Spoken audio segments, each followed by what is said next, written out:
Hey, what's up? It's me, Jessica Jane. I was just wondering if you've ever sat and thought to yourself, Jessica, what are some signs that I'm dating a promiscuous woman? Well, if so, I'm glad you asked, because while there is no problem with promiscuous women, if you're into that and you're getting some necessary benefits out of it, it would be good to know if you are actually not interested in dating a promiscuous woman. Am I right? So to make sure you never miss out on another opportunity to hear whether or not she is, or another one of my videos, don't forget to hit that subscribe button with that notification bell. Okay, so I want to clarify right now that there's nothing wrong with promiscuous women. I have plenty of clients who've come to me over the years who are really into super skanky skanks. And hey, I've been one myself. Let's be real. However, if you are a guy trying to wife up a girl and you've got a sneaking suspicion that this is not a lady trying to be wifed up, then it'd be good for you to know, right? So yeah, my definition of promiscuous is she sleeps around easily, and has no interest in only sleeping with you. And to be honest, she might even be incapable of doing so. So I digress.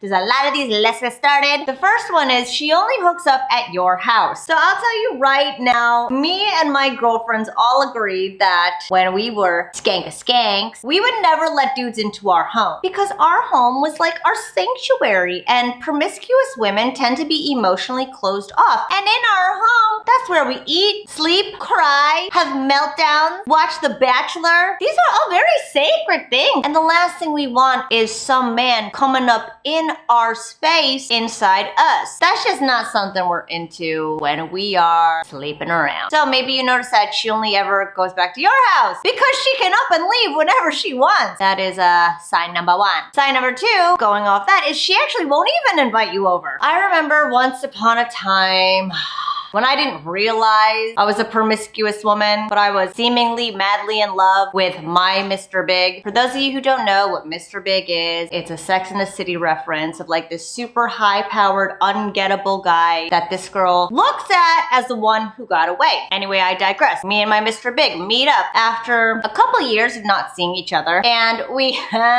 meet up at the Beverly Hilton and, you know, proceed to have one of our many rendezvous throughout our time together. But this is the last time we ever saw each other. And again, this is the first time we saw each other after years of it not working out because, again, I didn't realize I was a promiscuous woman. And, you know, at the end of the night, I was like, are you gonna stay over? And he was like, did you know you never invited me over to your place and you never ever asked me to come over or stay over? And I was like, oh my God, was I seriously like that? And then he said to me that, how could I possibly have committed to you when I knew you were going on dates with other dudes? You were up in the club 3 to 5 nights a week. You say you loved me and wanted to be in a relationship with me. However, you also told me about you sleeping around. And I was like, oh shit, bro, wow. That's why you're the one that got away. So again, going back to she's only hooking up at your house, she probably won't even let you over her house. Which then brings me to the third one, which is she doesn't invite you out with her friends or family. On the other side of the coin, same one, she invites you to meet her friends and family too soon. So I'll start with she never invites you around. Again, it is this closeness thing, it's this intimate thing where you're not allowed in that space because you are just sex. And maybe you're not just sex, but at the same time, promiscuous women have difficulty with intimate relations, being vulnerable, and friends and family is vulnerability. On the other side, if she invites you to hang out with them too soon, like the first date, it's because, again, you still don't mean that much to her. You're just fucking anybody, so why would it matter? Come meet my friends and family. You're not gonna stick around anyway. Now, the fourth one is really gonna piss off a lot of you, but the fourth one is she makes the first move. I will tell you right now, it is not natural for women to move things forward sexually.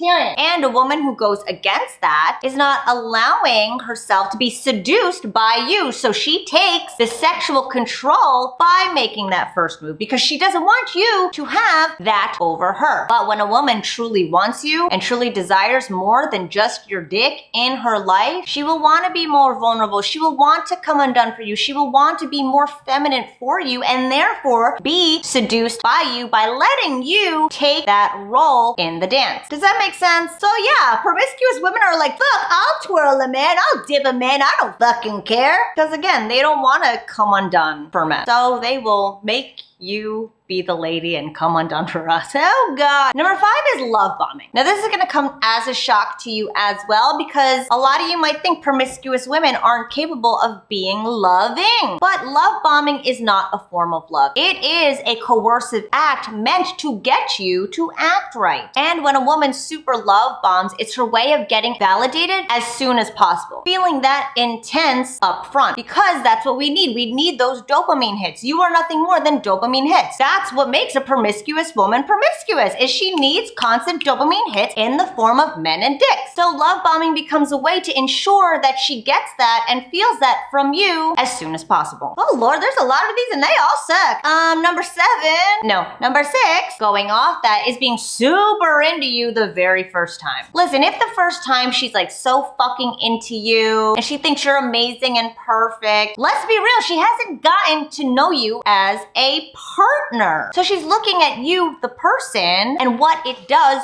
for her. And again, that goes back to these dopamine hits. Who you are as a person fits with what she wants. All those criteria light up her lights and she feels good. So she's super fucking into you. I have to have you. You're amazing. You're perfect. Gah! But beware, because that's actually a really bad thing. It's the reason most male celebrities or celebrities in general would never date a fan. So think of yourself that way. You being a celebrity, would you date a fucking fan? Probably not. You probably fuck them. Let's be real. But again, it's this idea of using and abusing. Using you for what you do for her. And if she could get that into you that fast, imagine how many other dudes she's getting into and letting get into her that fast as well. I knuckle. Did I nipple slip? Number 7 is actually the exact opposite of what we've been talking about, which is very limited contact or initiating contact. Again, because you ain't really shit to her and she's got other dudes in the pipeline laying pipe. Sorry, I had to clarify. Then why would she need to initiate contact with you? Why would she need to have more of you in her life than between her legs every now and then? She wouldn't. When we really like a guy and we want something more with a guy, we'll text him like a motherfucker because we just want to feel connected to him all the time. And if she doesn't want to connect to you and doesn't encourage connection or initiate connection, she has no interest in emotionally connecting. And again, she's probably connecting with mad other dudes, so she doesn't have time to dedicate significant connections to you. And number 8 is a surprising one, but I had to add it in here because I saw it as a very common theme amongst my former promiscuous self and all my promiscuous girlfriends. And that's only ever wanting to meet up for drinks. Listen, I'll tell you right now, I had a girlfriend, oh bless her, I hope she never sees this. You know what, never mind, I won't say it. I will just say that a woman who only wants to meet you while she's getting drunk, again, means she's probably not good with her emotions, means she's probably not good with being authentic, and she's probably very emotionally closed off when she's sober. And people who have difficulty with their emotions in that capacity will try to get validation through affections in any way they can and as much as they can, because they're not forthcoming with it and they don't know how to appropriately engage emotionally and intimately and be vulnerable with other people. So they gotta drink to do it. And again, people like that tend to try to do it as much as they can. God, what a shitty list. Anyway, like I said, there's no problem with promiscuous women, but if you have a problem with trying to wipe up a promiscuous woman, we should talk about that. Right now, I'm holding a special where I am offering one-on-one coaching, a 3-pack of one-on-one coaching where you and I will jump on a Zoom call to discuss whatever situation you've got going on right now. Because you may not need me or any of my coaches to watch your interactions with women. Maybe you're sleeping with your mother-in-law, you have no idea how to navigate that. Maybe you've been strung along in the friend zone for 5+ years now. Maybe you just need a chick to look over your text messages, look over your messages on your dating apps. You're really fucking confused. I'll tell you right now, my one client, the last time I ever did this was a couple fucking years ago, a long time ago, before I really fleshed out my coaching program to what it is now. I was doing one-on-one sessions, and my last client just hit me up a couple months ago talking about how he married the girl I helped him out with back then when they did first meet, because she actually fucking friend-zoned him. Sorry, I need to stop yelling at you guys. I know I say that a lot, but I really am trying. But either way, maybe you got something going on and you just need somebody to bounce off ideas with, or you could actually use professional, unbiased advice because nobody in your life right now is telling it to you straight or has any idea what the fuck they're talking about. So you can go to this link right here. You can go to the link in the description, and we could talk as early as tonight or tomorrow. But it's only available from now to Sunday, 11:59 p.m. Eastern time, because I can't exactly take an unlimited amount of people on this. However, because I really miss these one-on-one interactions, this is what I loved doing most. And after hiring a bunch of coaches, after creating my,